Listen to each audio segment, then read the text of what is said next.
इस क्वेश्चन में हम लोग पढ़ने वाले हैं कि नेस्टेड प्रिंटफ कैसे होता है। पहले मैं नेस्टिंग प्रोसेस बता दूं। जब सेम टाइप के स्ट्रक्चर में सेम टाइप के स्ट्रक्चर को हम लोग लिखते हैं तो इस प्रोसेस को ही नेस्टिंग बोलते हैं। तो जब प्रिंटफ के अंदर प्रिंटफ लिखेंगे तो इसको बोलते हैं नेस्टिंग। तो ध्यान दो, प्रिंटफ का कुछ वर्क कल्चर होता है।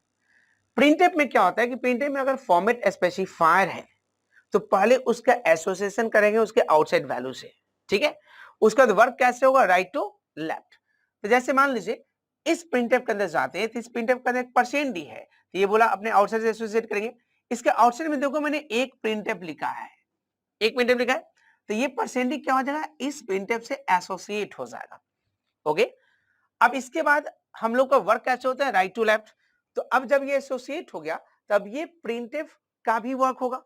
अब इस प्रिंटफ के अंदर एक फॉर्मेट स्पेसिफायर है। अब ये भी इंश्योर किया कि मुझे आउटसाइड से एक वैल्यू चाहिए, तो इस प्रिंटफ के अंदर देखो कॉमा के बाद मैंने एक वैल्यू दिया है, तो ये इससे एसोसिएट हो जाएगा। अब फाइनली जो ये वैल्यू होगा ये यहाँ पे मिलेगा परसेंटेज को। अब परसेंटेज को क्या मिला, 010। तो क्या यहाँ पे परसेंटेज को 010 मिलेगा, नहीं। नंबर सिस्टम में आपने पढ़ा होगा कि जब कोई न्यूमेरिकल वैल्यू को 0 से प्रीसीड करते हैं तो वो आपका ऑक्टल हो जाता है। इसलिए 010 ये ऑक्टल में है, जबकि परसेंटेज को क्या चाहिए, डेसिमल। परसेंटेज को क्या चाहिए, डेसिमल।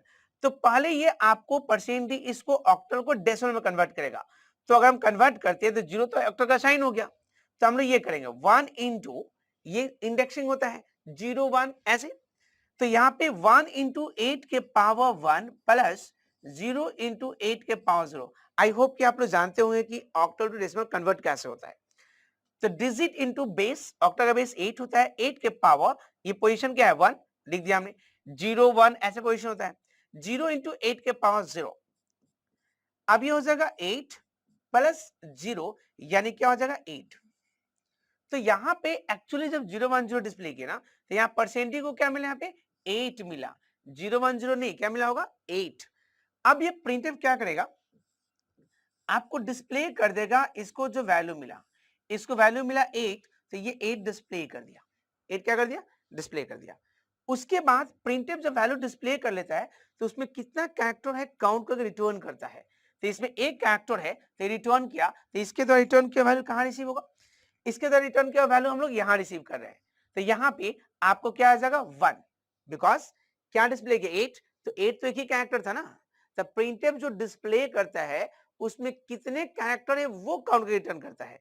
सो ये प्रिंटफ जो डिस्प्ले किया उसमें एक ही कैरेक्टर है, एक वैल्यू डिस्प्ले किया 8 जिसमें एक ही कैरेक्टर है, इसलिए इसने रिटर्न क्या किया 1।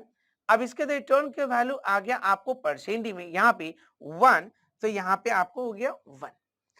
अब ये प्रिंटफ जो डिस्प्ले कर दिया तो ये भी काउंट का रिटर्न करेगा, जो डिस्प्ले किया उसमें कितना कैरेक्टर है, तो इसने जो डिस्प्ले किया उसमें एक ही कैरेक्टर था, ठीक है, तो ये भी रिटर्न किया 1। तो आर का वैल्यू क्या आ गया 1, इसलिए जब हम लोग यहाँ डिस्प्ले कर रहे हैं तो आर का वैल्यू क्या आ जाएगा 1। क्लियर। इस पे डिटेल्स में समझने के लिए मैंने अपने चैनल पे एक नेस्टेड प्रिंटफ का दो तीन शॉर्ट वीडियोस बनाया हमने, उसको जाके आपको देखिए, उससे क्लियर हो जाएगा नेस्टिंग एक्चुअली वर्क कैसे करता है। Okay guys, keep signing, keep learning, thank you.